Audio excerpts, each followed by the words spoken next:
The next action figure is really, truly an action figure, and that is Alfred the Great, the king of the West Saxons. Alfred lived from 849 to 899, and he was born in Berkshire, England, and he was the son of Ethelwulf. Ethelwulf was king of the Jutes.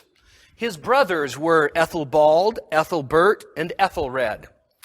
At that point, Alfred doesn't sound too bad.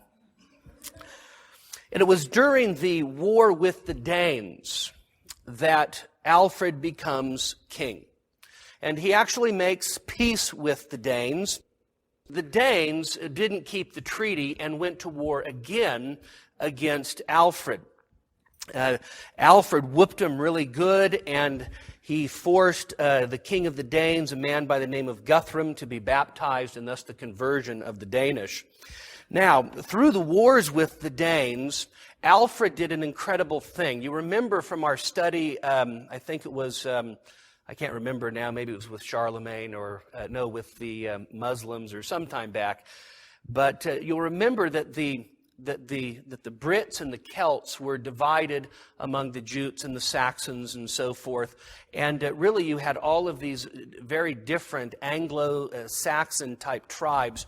And what Alfred does is he does something that is utterly amazing, and that is he unifies the tribes of what we now would call Great Britain.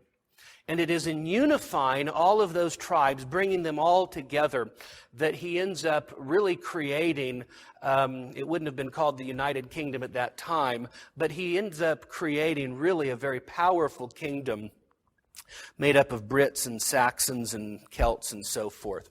Now, what makes Alfred the Great so fascinating is that he was probably one of the greatest kings of Western civilization, just by virtue of the fact that he was a just king who actually established many laws and legal processes which have ended up shaping Western civilization. The first king, for instance, to inaugurate jury by trial in Western world was probably Alfred the Great. He had a tremendous sense of justice, saw himself as a king appointed by God to administer righteousness and justice throughout the land. He was also a man of great passion for the Christian faith. He built monasteries and universities, believing that both religion and education could make for a noble people and a noble nation. And so in the history of kings, Alfred the Great stands as head and shoulders above so many others, both by the virtue of his own life and also the righteousness and justice of his administration.